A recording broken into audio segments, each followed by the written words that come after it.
134 waterfalls in Minnesota. When you think about waterfalls in Minnesota, the first thing that comes to my mind is high falls. I would definitely encourage everyone to visit that. We have to take a long trail, maybe more than 3 miles, and you need a winter shoes if you are going visiting in the winter. That's so amazing. You can feel the drizzle even in winters, and you can see that frozen water it falls from the waterfalls. For these reasons, Minnesota is my favorite place to go. If you don't have one of your favorite place, then I would highly encourage you to find yours. It's always good to visit your favorite place, a place where you can make your memorable moments. Over to Toastmaster. Great, thank you. Thank you, Gautam. I think the only time I've been in Minnesota is through the airport, but and only once, but it's a neat place. Apparently, lots of stuff going on. In any case, we're gonna move forward with our meeting. I'm gonna go on to Duty Masters. We have 3 speakers and we have 3 evaluators, and they are on the agenda. So our content today is Jose. Jose, will you describe? Yes, thank you, Wei Ming Toastmaster. Today I will be a counter, and as a counter, I will be recording repetitive words, the words of the use that are words that are exchanges that we don't need, like and report it on the end of the meeting. Thank you very much. That's great. Thank you, Jose. And our timer is Louis. Morning, Mr. Toastmaster and fellow Toastmasters. As timer, I will be timing the speeches, the table topics, and the individual evaluations. The speeches should be 5 to 7 minutes in length, table topics 1 to 2, and then the individual evaluations should be between 2 to 3 minutes. And then at the end of the meeting, I'll report the times to you all. Back to you, Mr. Toastmaster. That's great, Louis. Are you going to show any sign of the time at all, or are you going to just report it? Oh, how does that typically work over Zoom to show? Well, so you can either flash something or that's what I would do. I normally just have a different screen, but it's okay. So what you can do is if you have an app, if not, you can find the red color to show it. Well, the green is at 5 to 7 minute speech. At 5 minutes, the green light comes on. At 6 minutes, the yellow, and then at 7, the red. So okay. One thing is there's an app called Speech Timer. Okay. And then I would just flash it up on the screen. That's one way. But there are other apps. If not, it's okay. This time you can just let us know the time. But ideally, raise your hand if, let's say, the speaker has, let's say, another way is you have 2 minutes left, you have 1 minute left, and you have 0 minute, and you have 30 seconds to finish. Something like that. Okay, I think I'll do that today if that's all right. Do the hand gestures, but I'll download that app for next time. Sorry about that. Thank you. And then you're also the word master. Yes, I'm the word master.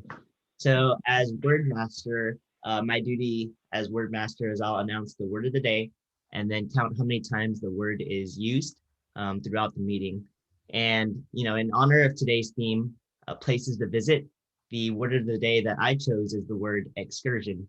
So the definition of excursion is a short journey or trip somewhere, usually as a means of a place of leisure activity.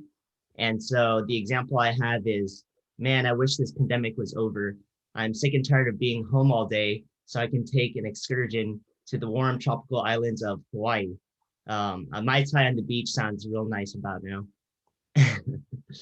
So I'll report how many times the word is used at the end of the meeting, and I highly encourage each of you who speak to use it at least once. Back to you, Mr. Toastmaster. Thank you very much. And this Toastmaster is no excursion. We're actually devoting our time here to come here to practice speaking. Hannah, you were going to say something? I was just going to say there's also the Zoom background for timer. So I've linked it in the chat. So if you want to do the Zoom backgrounds, Louis, it's also in the chat. So if you want to do it Oh. that way, Let me try clicking on it. Okay, it should great. be a zip file. Okay. Thank you. I'll That's try good. it out. Thank you very much. It could be a very interesting excursion for Louis to try that. I'll see if I can In figure the it meantime, out. our grammarian is Hannah. Good morning, fellow Toastmasters. I will be highlighting improper use of grammar, including past and present participles and other kind of word functions, and also reporting towards the end of the meeting. Thank you. Thank you. You're also the ballot counter. And Yep. And once again, good morning, Toastmasters, fellow Toastmasters. I will be sending a Google Drive, a Google voting link to fill out. So you'll be voting for your best speaker, best evaluator, and best table topics master for this morning. And we'll be announcing winners and giving them a round of applause towards the end of the meeting. So thank you. thank you. And Harun, you're the video master.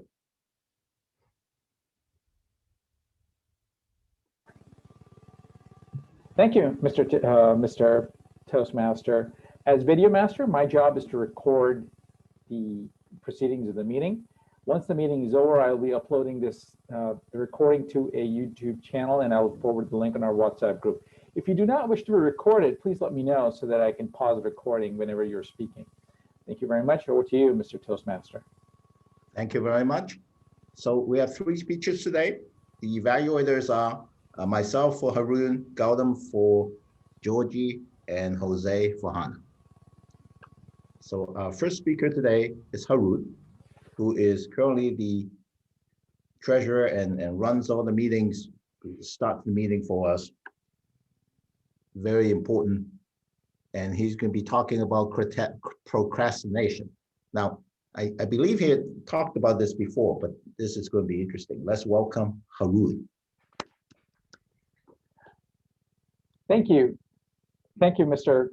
Toastmaster. Procrastination, is it really that bad? I read a productivity article yesterday, provocatively titled Toxic Productivity and How to Recognize It. And the main thrust of the article was that toxic productivity is a new fashionable way to talk about workaholism, but driven not by habit, but by a desire to be productive at all times and always being in a state of doing something like work or home projects or cooking or whatever you may want to do. And it also had a set of recommendations on how to get out of that sort of thinking. Working all the time is bad for your health, and that's something that we all should recognize. But after reading that article, I sat back to think about what the recommendations were, and I came to the conclusion that all the article was doing in 700 or 800 words, or whatever that word length was about the values of procrastination. And I began to wonder that if I and countless other people were prone to procrastination in spite of all the time that we've had during this pandemic, there might be some advantages to it. And I started to think about what the definitions would be. Now, Wikipedia, which has become the de facto source of all information, of all the truth on the information on the internet, says that procrastination is the practice of carrying out less urgent tasks in preference to more urgent ones, or doing more pleasurable ones, and thus putting off the impending task to a later time, and often to the last minute before the deadline. Now, generally, you would say that people who are creative or productive tend to look down upon procrastination, but I found that there were a number of people, important people in history, who actually advocated the virtues of procrastination. Mark Twain, one of my personal favorites, said that do not put off until tomorrow what can be put off until day after tomorrow, just as well. And Bill Watterson, who was the creator of Calvin and Hobbes, and I'm sure a favorite of all of you, he says something very important.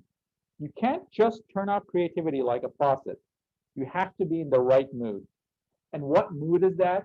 It's that last minute panic. Now, this is just a sampling of what people have said about procrastination and its virtues. But I believe that they based their whatever they said on some tangible benefits on procrastination. Here are a few that I came up with. Number one, it encourages efficiency. Supposing you have a task that takes 2 hours and you have 8 hours to do it. Now, conventional wisdom suggests that do the task now and enjoy 6 hours that are left. But what conventional wisdom does not tell you that that task may spill over 6 hours. Now, you might have heard of the adage that a task will take up the time to the time allotted to it. So if you had 8 hours, that 2 hour task is probably going to take 6 hours, 8 hours. So why not just take the 4 hours, procrastinate about it, and take those 4 hours, and then make sure that that deadline 2 hours that you have, you will actually accomplish that task. That limits that blocks that time away. Procrastination improves decision making. And there is some evidence to prove that outcomes improve if you delay your decisions. John Cleese of the Monty Python fame says that the unpleasant pressure of having to solve a problem that he found made colleagues take the first solution available, while himself, while being less talented, simply waited longer to find a better solution. Now, you might think that John Cleese is one of the most talented actors and writers there are, but he even claimed that he was not as talented. But the fact is that his creativity came from the fact that he took the time to think about things. Procrastination helps you figure out what to do next. Suppose you have to do an unpleasant task. You're not sure about it. You have an unpleasant task and you avoid doing it. And soon task B shows up, which is even more unpleasant. Now you can procrastinate about task B and do task A. So in effect, what you're doing is basically sort of making a trade-off between less procrastination and trying to do those unpleasant tasks. Ultimately, you'll eventually do both. And finally, the work eventually might just go away. How many times have you thrown yourself into a task and found out at the very end, just as when you're completing or have completed it, that it was not needed? And all you can do is grind your teeth in frustration and rant in private. Now, if you had just procrastinated about it, you would never have to do that sort of thing. And lastly, procrastination is fun. Providing it's not too late to do the work that you need to do, it's a lot more fun to go onto the internet and watch those funny cat videos. Now, here's one thing that I would say to you about not procrastinating, that if you are able to, do take the time to travel. That is something that is not recommended at all. I have always felt that procrastinating about traveling will always lead to some regrets. That is something. So take the time out, take a deep breath, go find that favorite place, and make an excursion to that place where you want to go to. But do not delay that decision. For everything else, delay the decision as much as you want. Let procrastination surprise you for what you can really achieve. Thank you. Mr. Toastmaster.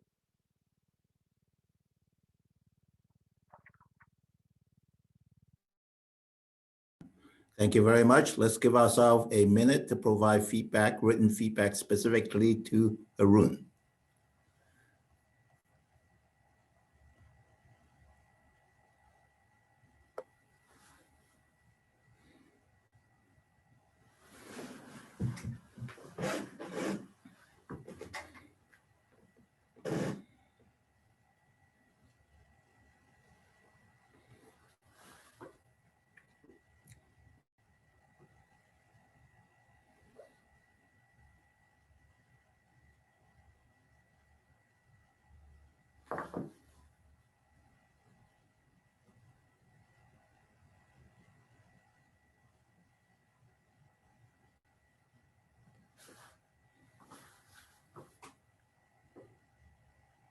So we're going to move forward with our next speaker, who is Georgie, who's been with the club for a long time, and she speaks often.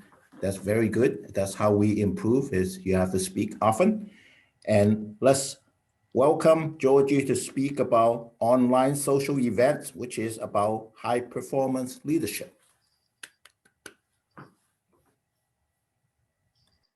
Good morning, everyone. Today I'm going to be talking about the pathway to becoming a distinguished Toastmaster. Specifically in my case, I've been in Toastmasters so long that I'm on the old track, but I'm almost completed. So once I complete everything, I will be moving over to doing pathways like normal people. But until that time, I am completing the last final task that I need in order to become a distinguished Toastmaster. The excursion, in order to do this, involved two different tracks: the communications track, which I have completed, and the leadership track, which I have, as I said, the one last project. It's a high performance leadership project. And the idea is that you find some goal, some mission, some project to work on. You build a team to help you complete this task. Hopefully you do complete your task.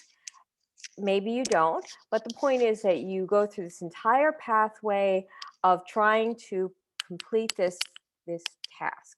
And I will be doing that with respect to things that I could do to help out our club. Our club has really gone through a lot of changes, as all of us have, with everything being moved online and life just kind of being upended. In the olden days, long ago, when we used to be able to stay in the same room with one another, we used to interact through our weekly meetings. We also would go to competitions, and currently we're once again in competition season. That we're an unusual club because we also did additional excursions outside of these types of Toastmaster sponsored events. For example, we've been hiking, we've been to dinner, movies, bowling, all sorts of things in the past. And I have to admit, I do kind of miss some of these social events, but I miss them in general. So I thought maybe we should look into doing some social events for the club again, even though we are trapped in our homes. So looking forward to this, I realized that probably the only options we really have for any sort of social events in the near future are online type of events. For example, a lot of people are doing what are called watch parties.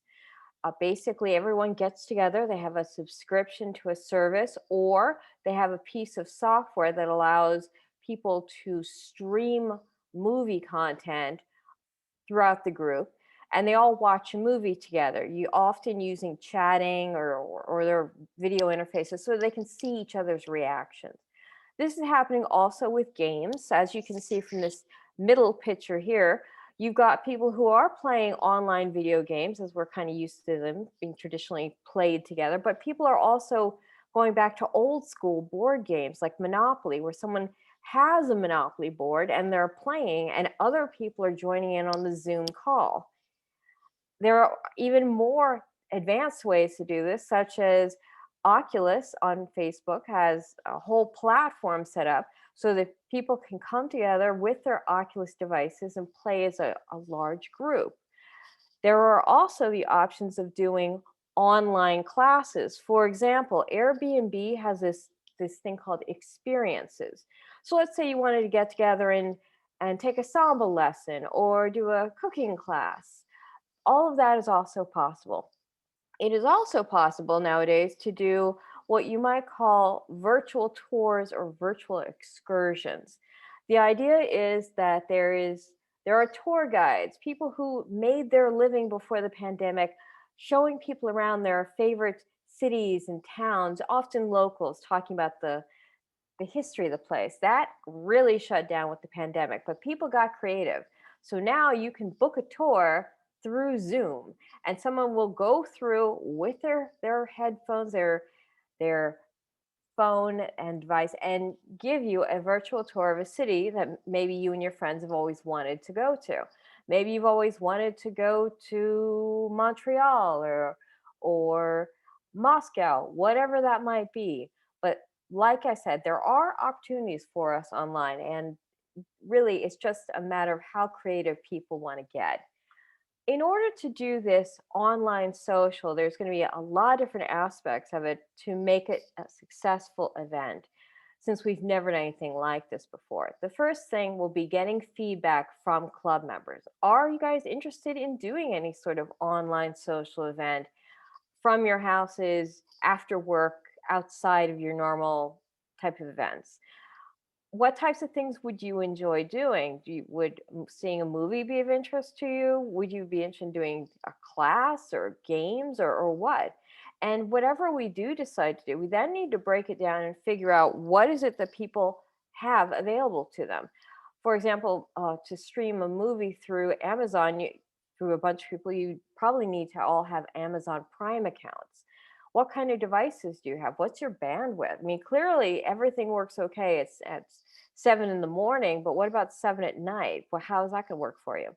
What are your interest levels in doing any of these different things? Maybe you're way into gaming, but you think the idea of doing a class isn't such a great idea. And what times and days work for you? In addition to that, I still have to get everything all scheduled up. So I figure there's going to be at least a month or so of my time and volunteers time sorting out all the different options and trying to figure out what the members may or may not be interested in. Then we need to figure out, exactly when that'll be. I'm hoping tentatively right now we might be able to, if people are interested, do some sort of social event come the May timeframe.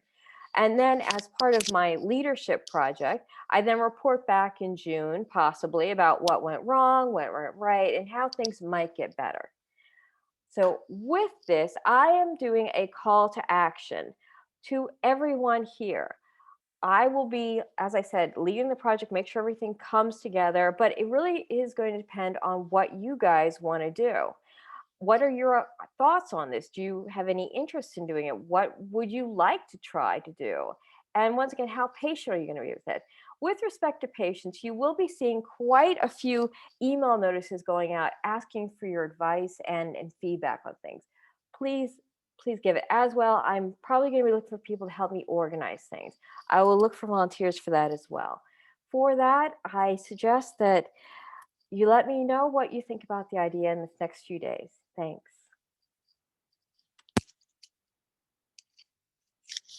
Thank you very much. Let's give ourselves a minute to provide written feedback to Georgia.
Okay, we're going to move forward to our third speaker, Hannah.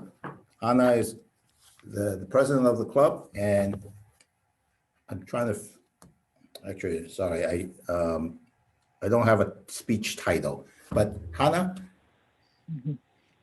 you're going to speak on Thank you, something. Wai-Ming.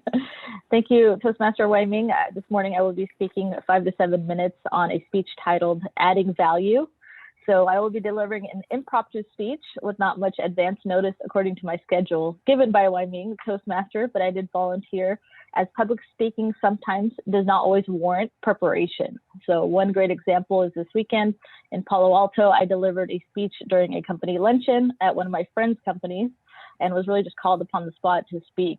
So sometimes public speaking, kind of like Toastmasters, of course, we're encouraged to prepare, rehearse at least 7 times, record ourselves via video, audio, map out a speech via paper, maybe a notepad. Sometimes that always does not apply in public speaking. So I'll be giving an impromptu speech on adding value, especially in relevant times when people may be either seeking a job or preparing for an interview. So this may or may not apply to this club in particular, maybe people outside of the club. Many of you know that I take more of a qualitative approach versus a quantitative approach in life, where I really just go by what people tell me, personal anecdotes in their life, their kind of real life accounts of what they experienced. One most recently being, if you guys can hear me, let me know if you guys can hear me. The audio is not going out. Okay, excellent. One of them being layoffs. So some personal accounts that I heard from people, and it may not apply to you or your situation or your current life or career, was I was called into a meeting room. All of us were called in, our department was called into a meeting room and laid off immediately. The other accounts I also heard is I received an email that I was let go from my current career, and I was there for a few years. I was also called into a Zoom meeting. In the Zoom meeting, they let us know that they're laying off our department, or I received a phone call or a text message. So these are all real accounts of stuff that people experienced, not only maybe this current year, but maybe last year during the pandemic. So some people also going on to their 2 or 3 next jobs that they did after they were laid off. So just very relevant in terms of adding value, either before an interview process or during an interview process. So maybe in the future, you find some of these tips to be relevant to your situation. One of the things I'm going to talk about adding a value before an interview. So what does that look like? What does adding value before you have a job interview include? I would say it's really just working on your resume, but also researching about the company.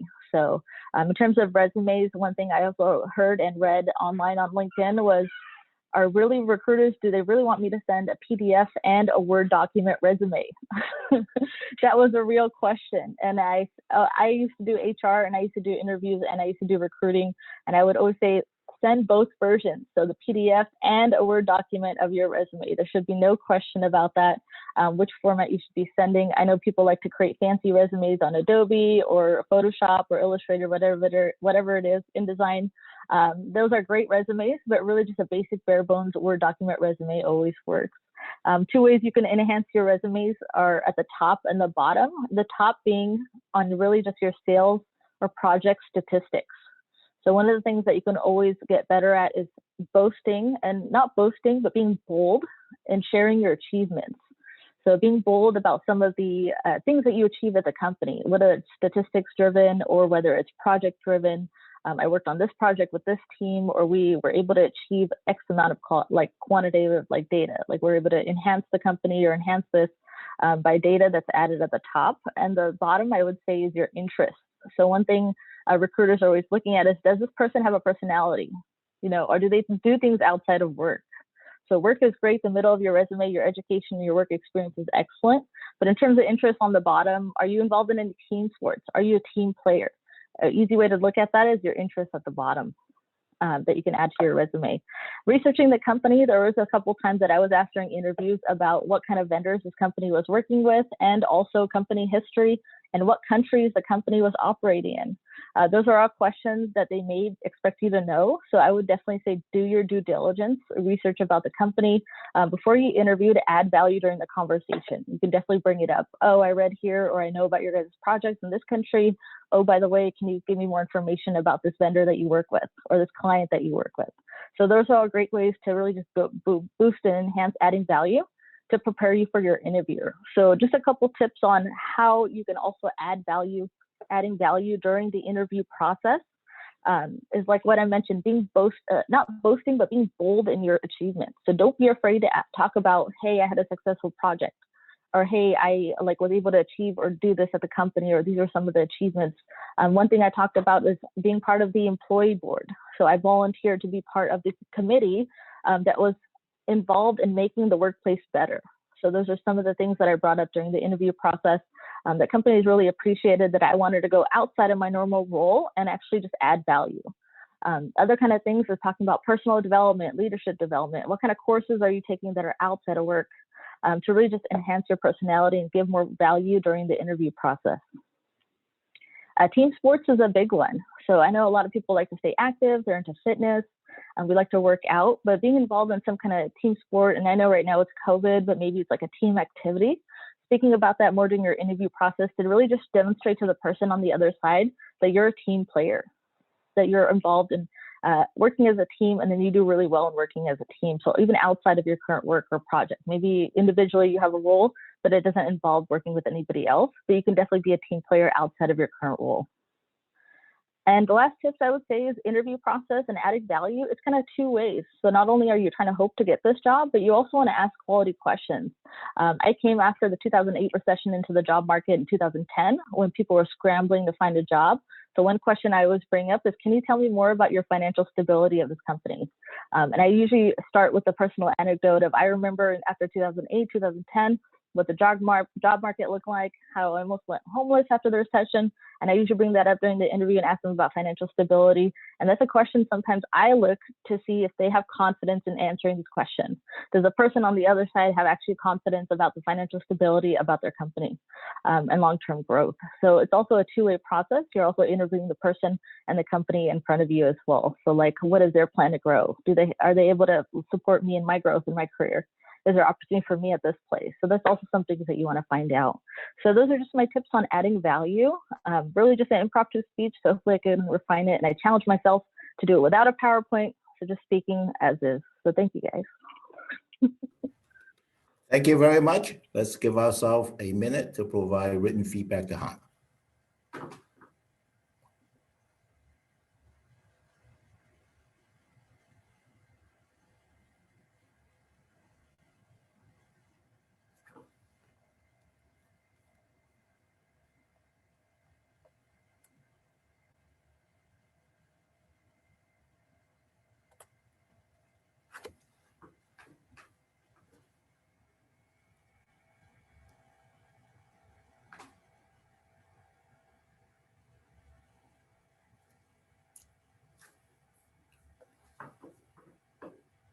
We're going to move forward to our evaluation section. Let's welcome our general evaluator, Georgie.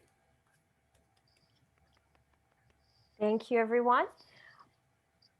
Right now, I will be introducing our different evaluators who will be giving us feedback on the speeches that we just listened to.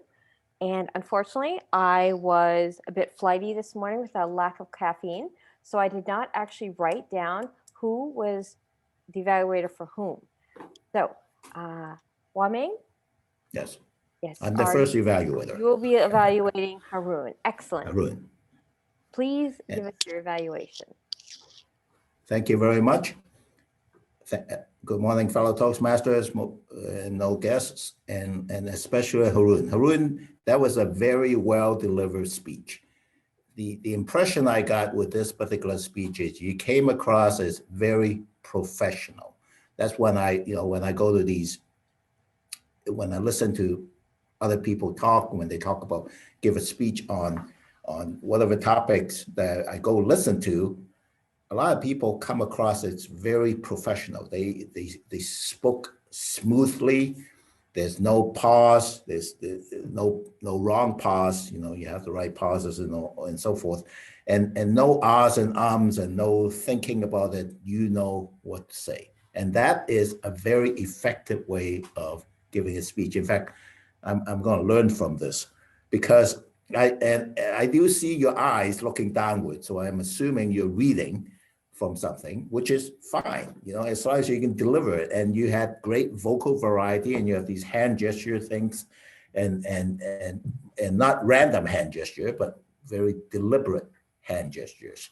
And those things of being smooth, vocal variety, and having very deliberate hand gestures can deliver a great professional speech. And that's what I saw, and I really like it. You still need to improve on the eye contact because you've been looking at the downwards and then not looking at the camera.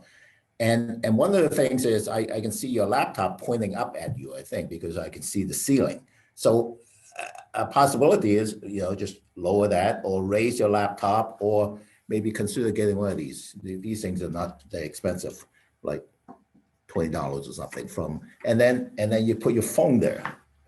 I was tempted to do that once, but those are the things that could really raise your level, because now you can raise your eye. And I heard Georgie suggested ones that maybe even have, if you want to read something, just have that projected at your eye level. Then you'll be looking at the camera, looking at the text where you're going to read. In fact, I think that's how a lot of news reporters do. So they come across as having great eye contact, but they actually just reading the text off the screen. So very effective for Zoom. I'm going to try that next time. Overall, very good. I do want to comment, besides the eye contact, is you do have many points, and it would be good to summarize that, and then also tell some story about something. You talk about travel, and I thought that was, I'm not sure whether that's a off topic or not. So I wouldn't comment too much on that, but the whole thing with telling some story around procrastination, why that would be beneficial, would be good. Very good speech. Thank you. Look forward to the next one. Miss General Evaluator. Thank you very much, Mama Mei. Great job. And with that, I now transition to our second evaluator, who will be evaluating myself. I believe that Gautam is the Yep, that's right, evaluator. Raja. Great. Go ahead. Right. Thank you, Toastmasters, and our honorable guest, if we have one today. Thank you, Georgie, for providing your speech on high performance leadership. You started with very good introduction. That's really good, and you had very good amount of visual aids to add as a supplement to your speech. They're also very well crafted, and you had end with call for actions. That's also the really good one. However, I have noticed few workarounds that could be like kind of it could be like a cherry on the ice cream. I heard some noises in that caused by the mic. I would encourage you to check the video uh, to avoid any future issues. And you used gestures, maybe sometimes no gestures, but the gestures was like truncated. You can see that my hand here instead of here. So maybe you can move the camera a little bit far away so that it will capture your entire frame.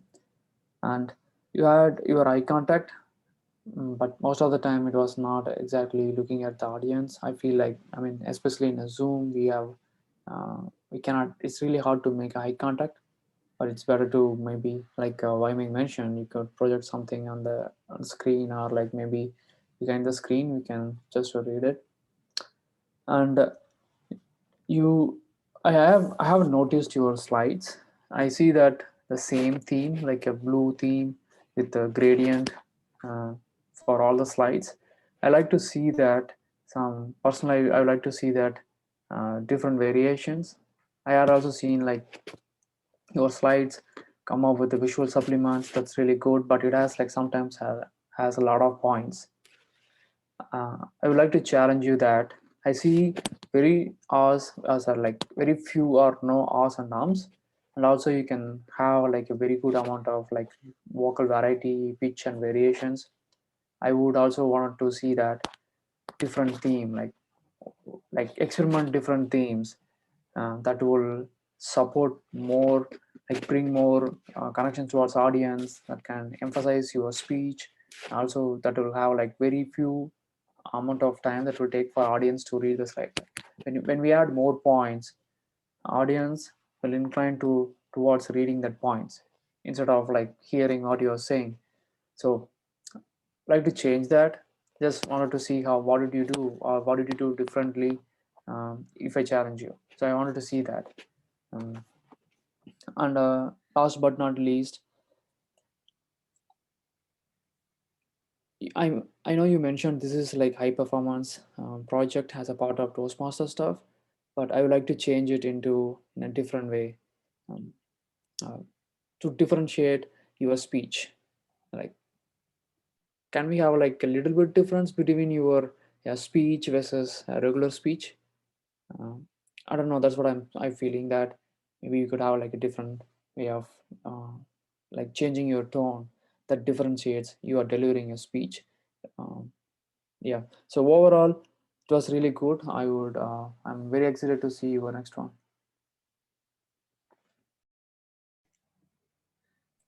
All right.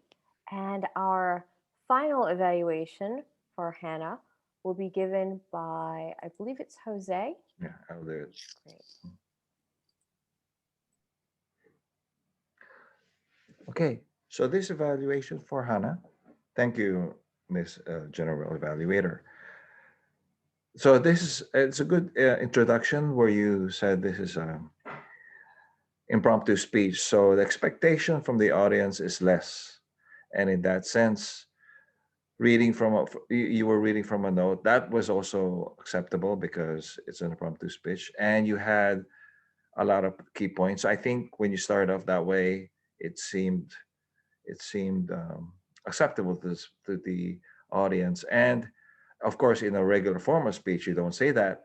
But in your situation, just being there and being told to do it, it's implied, right? Implied that it's an impromptu speech, and an impromptu speech is not an excursion. There's a lot of challenges to it. You have to practice it. It has to be a topic that you're very well familiar. So being an impromptu speech is impressive, but it's also challenging. So always pick a topic, right? Topic that you are familiar with. And from your delivery, I can tell. Wait, sorry. I can tell that you sorry that you're very familiar with this topic. Although your delivery is because you have a lot of key points. The delivery was felt kind of rushed when you did it. Although the points are important, and for me, when somebody speaks, it's a good thing, right? Give as much information, and that's a good thing. But not for others. Maybe for others where you want to expand or something. If your speech is to make somebody interested in what you're doing, then that's that. You might want to expand with more stories. But your delivery is delivery is well done. I saw a few gestures. There is an inflection in your speech, so those were good. Although one more thing in terms of your video, I think that the bright light on your right side is kind of distracting. So maybe a better background when you do it. And what else? Okay, then also, and towards the end, you had a few key points. Maybe if make a distinction of what your speech also. If you were going to deliver a speech to something, a mere formal speech, maybe put a distinction in your speech saying that this is about adding value to yourself, but it's a more recent version because everybody has an experience on doing interviews and making resumes. And maybe you can add a little bit more value to what you're presenting in the more recent trends of doing resumes and interviews, and so that makes your speech more attractive for the audience.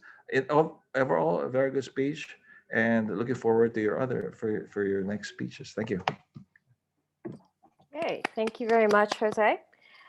The evaluation portion of our meeting is done. So now it's time to transition to our table topics. Today's table topic master is Wah Ming.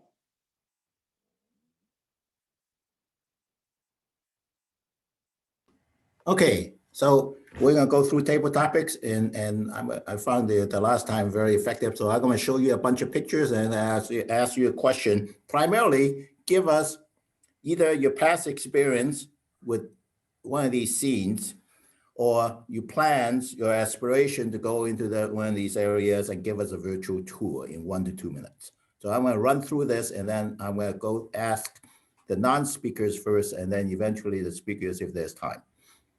So let's see if this works. So first scene, it didn't come across. So I'll move on. I'm going to give like 5 seconds or so. And the next one.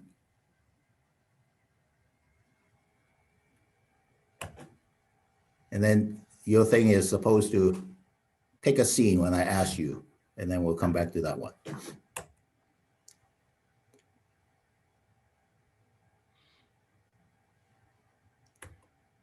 I personally haven't been to too many of these places. So if you have been to, that would be very good. I don't see the tail behind Hana anymore because I saw a tail once. Just a joke, but anyway, it's okay.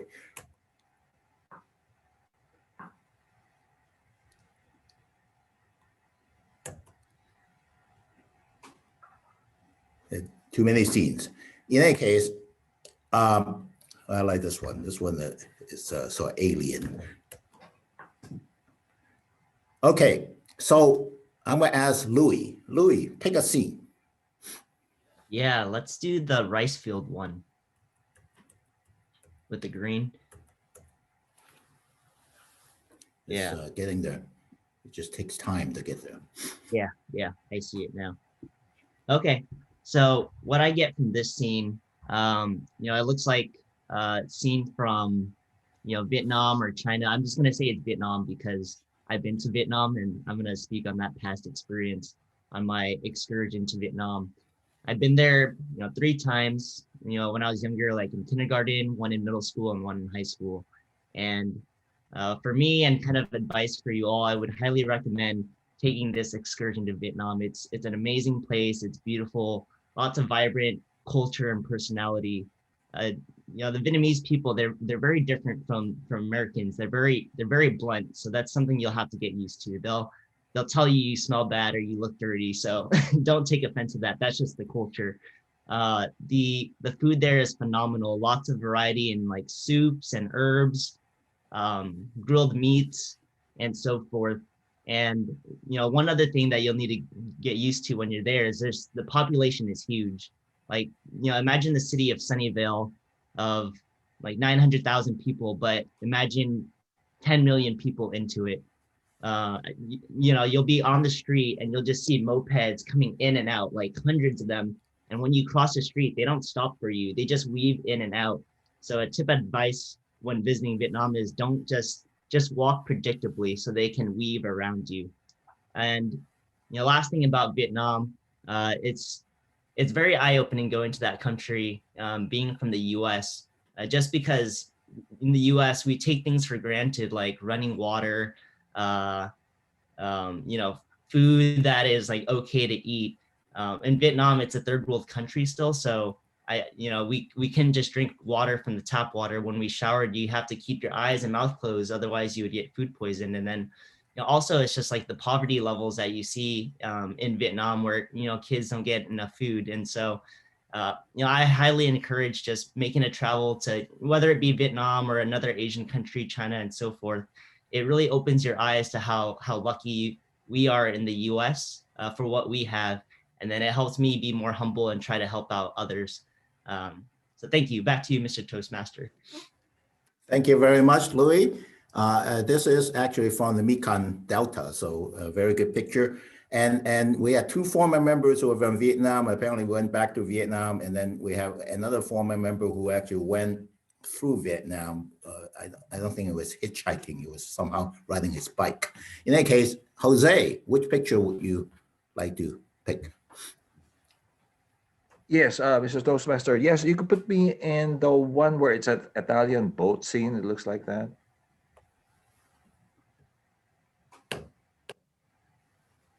There was a boat. Yeah, this one.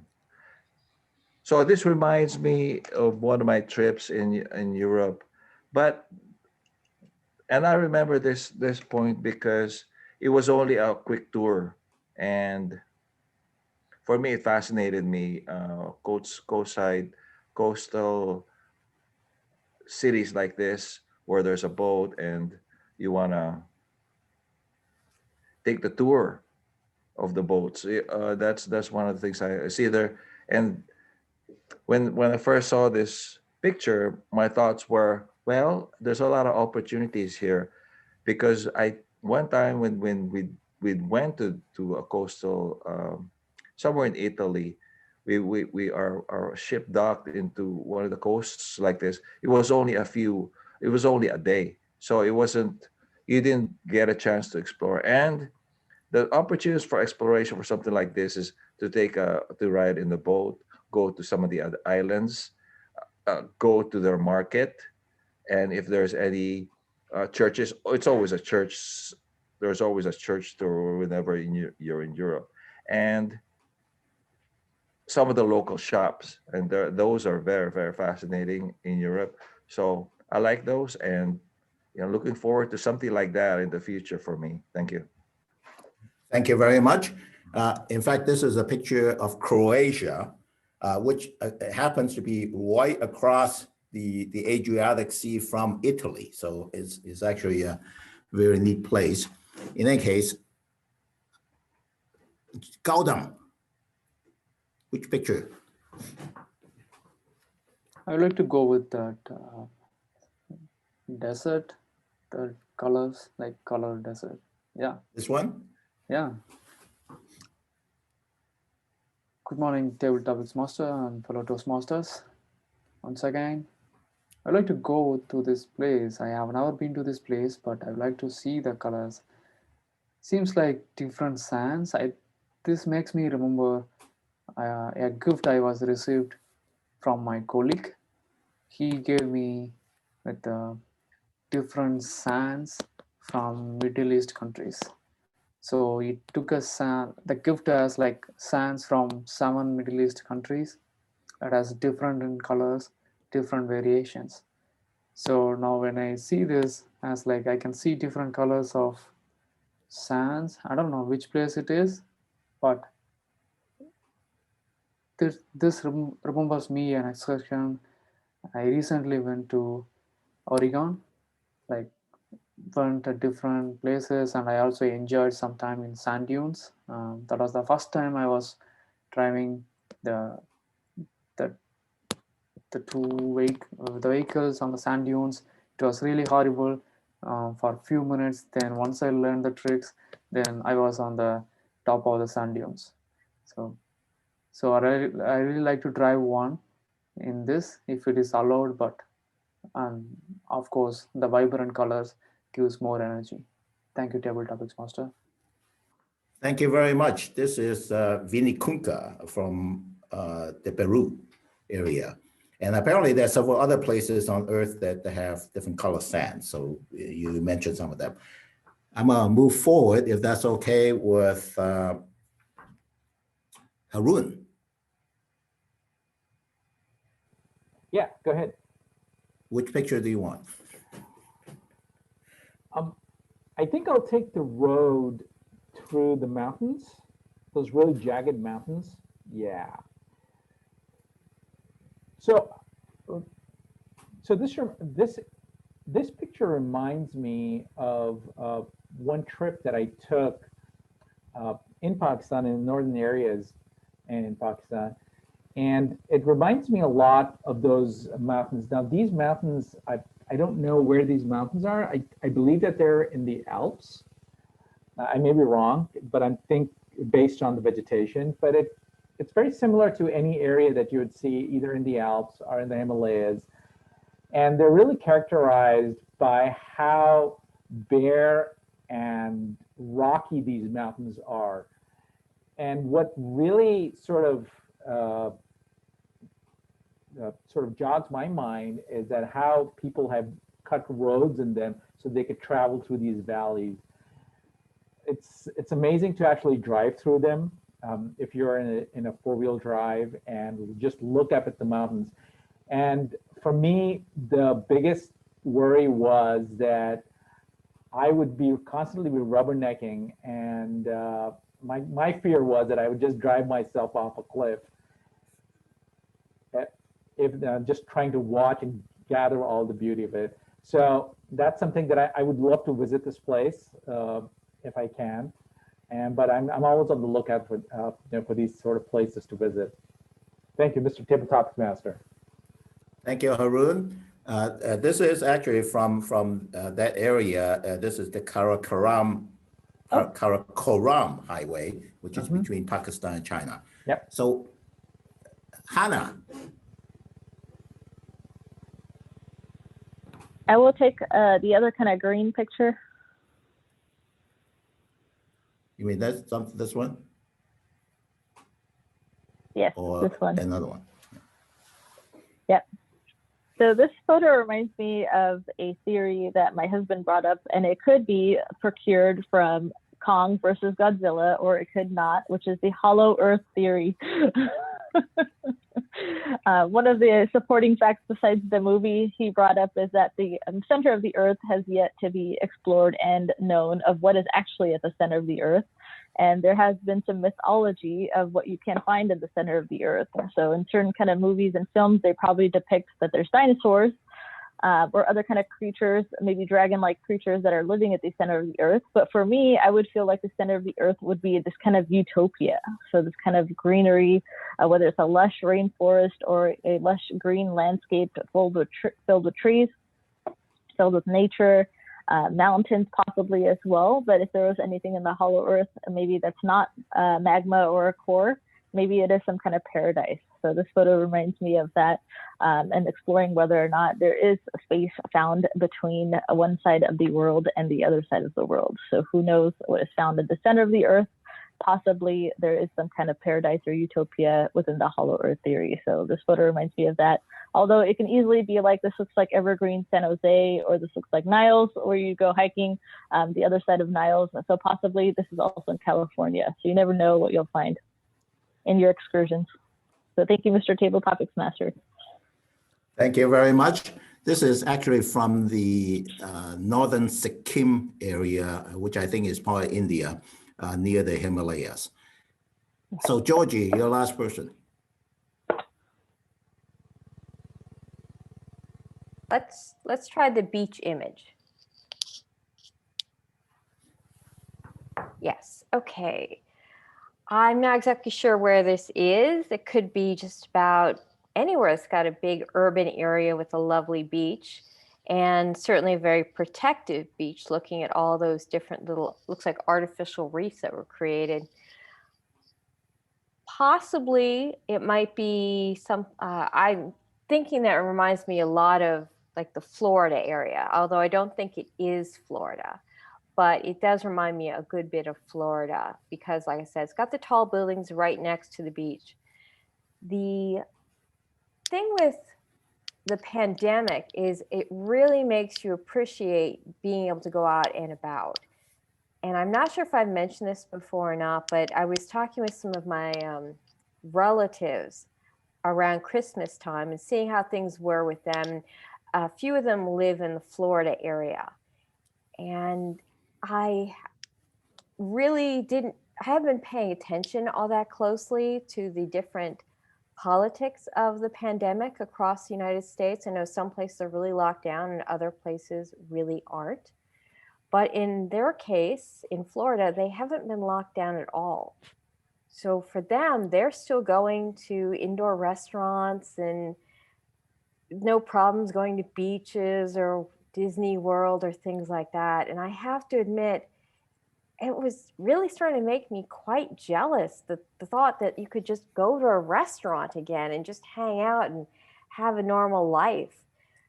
I really hope that with everything that's changing, with the vaccines coming out, with everything loosening up over the summer, I am truly hoping that we will be able to go out and about and start to enjoy ourselves again.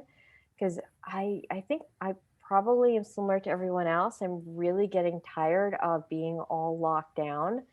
It was one thing we were supposed to do this for a few weeks, but now we're looking at like more like a few years at the rate things are going. And I think that I could really use an excursion quite badly. With that, I would really love to see a nice beach coming up in the future for me. Hopefully you'll see one as well, guys. Thank you. Thank you very much.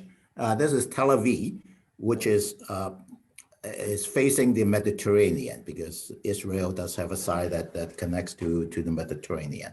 I've never been to any of these places, but I'd love to, maybe someday. I'm going to return control back to our general evaluator, Georgie. Thank you very much, Hua Ming. All right. The table topics portion is done, and now I will be evaluating the evaluators and evaluating the meeting. I will start by evaluating the evaluators. So to begin with, we had Hua Ming, who was evaluating Haroon. I thought you did a really good job evaluating Haroon. I really enjoyed the positivity, and once again, you're always smiling and laughing, and it makes you feel like just enjoying listening to what you're saying. With respect to what you did, I thought that your feedback to Haroon was pretty much on target, especially with making eye contact. That was really difficult. You suggested he should add a story. That would be great. Although I personally do enjoy the quotes that you use, especially with Haroon used with respect to like Mark Twain and other things like that. I thought that also brought into it.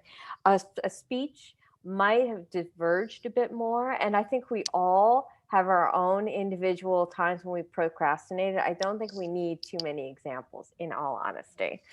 Gautam, great job with the evaluation. You gave me a lot of points to think about.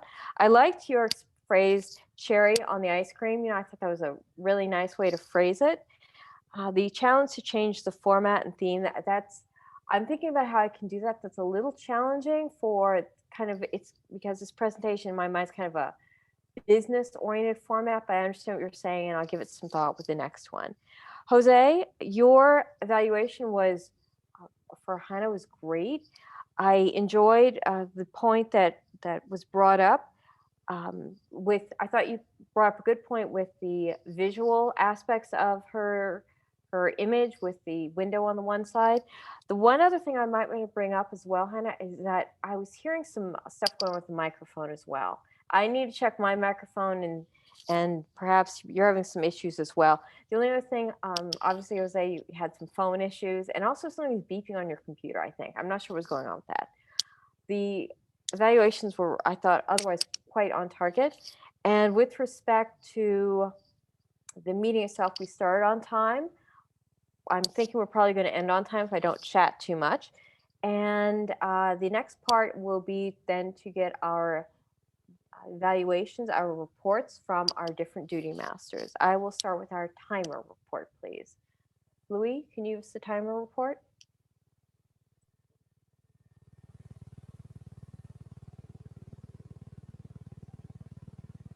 Louis, we can't hear you.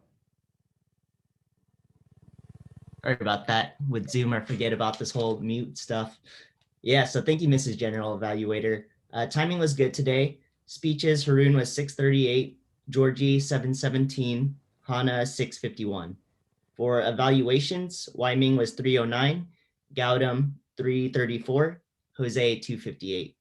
And for table topics, I somehow remembered the time myself, and I got 2:25, Jose 1:22, Gautam 1:26, Haroon 1:30, Hannah 1:24, Georgie 2:03. Thank you, Mrs. General Evaluator. Thank you very much. Now, our next person to talk will be our word master. And I think, is it Jose who is the word master today? That's actually me also, Georgie. Oh, sorry, go ahead. It's okay. Thank you, Mrs. General Evaluator. The word of the day, excursion, was actually used by everyone today, so congrats to you all. Wyming used the word twice, Haroon once, Georgie 3 times, Hannah once, Jose once, myself twice, and Gautam once. Thank you, Mrs. General Evaluator. Thank you very much. Great. So our next person will be our grammarian, and I'm not sure who our grammarian is today. Thank you, Ms. General Evaluator. I will be the grammarian. I was the grammarian for this morning. And just want to highlight some just improper use, but also highlight some great use of grammar. The first one, Georgie, just saying you said a phrase, play as a large group, but I think just the subject was missing or the noun was missing back in that sentence.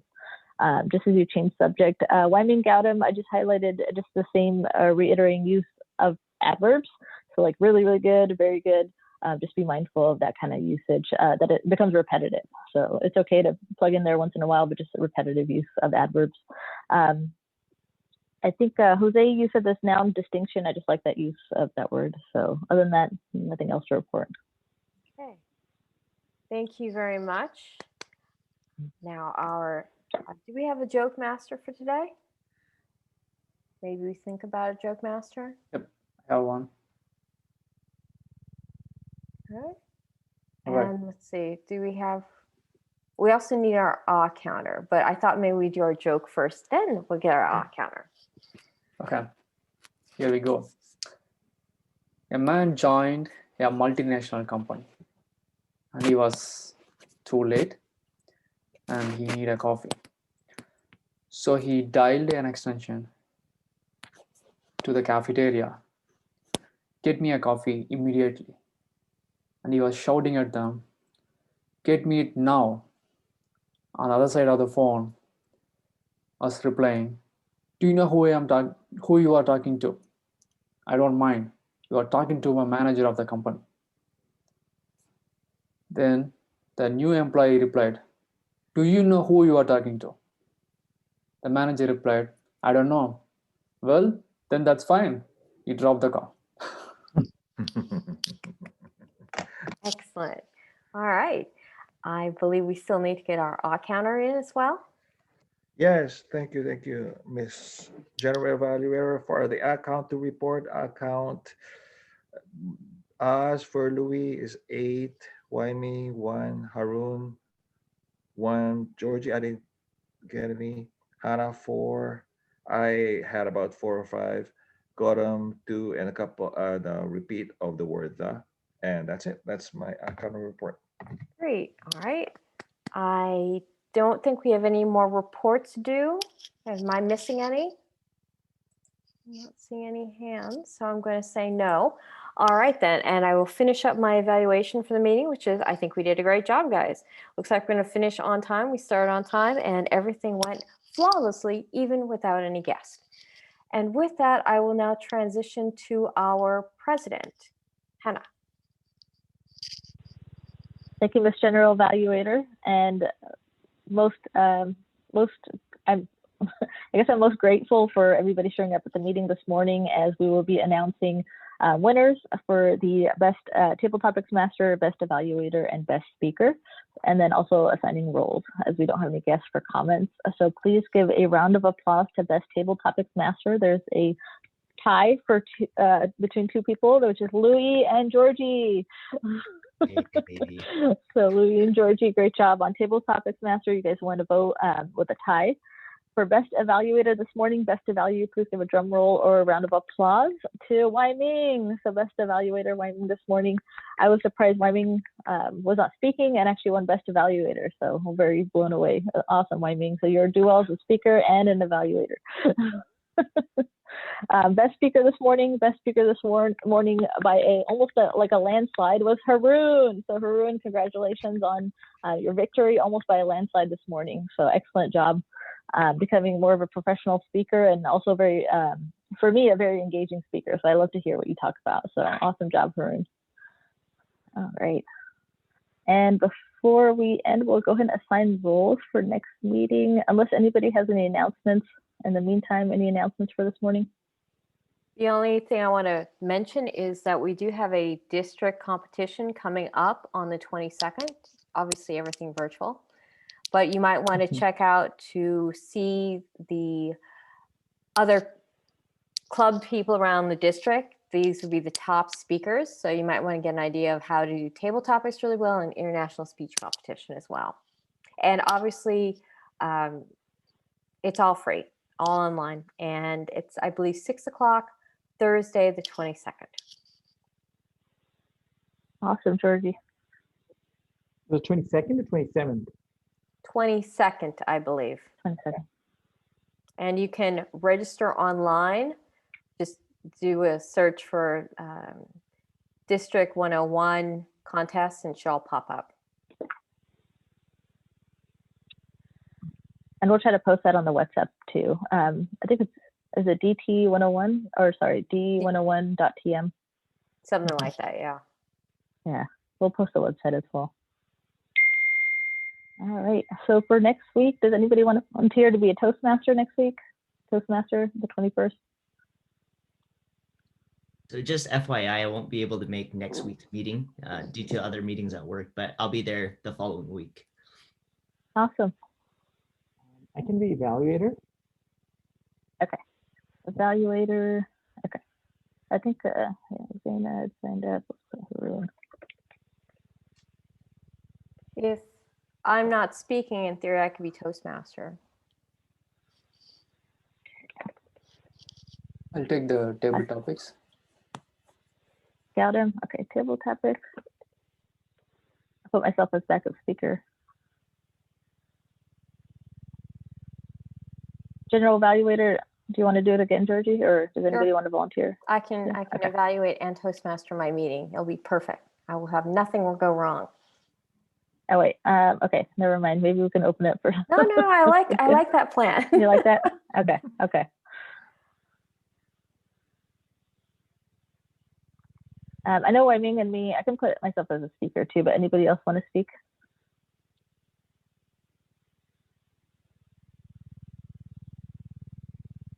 I think Zane is in a few places. I'll here. speak. Okay. Okay. Yeah, I'll speak.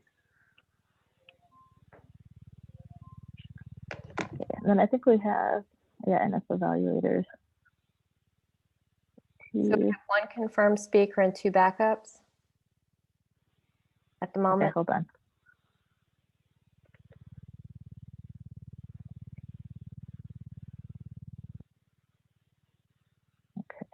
I do have a speech, but Okay. I'll leave the spot open for folks, just in case. Okay, I'll put myself as backup then. Hopefully easier.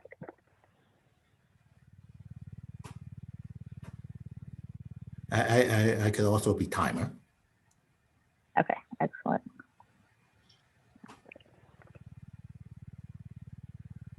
We have a tabletop master as well. Okay, awesome.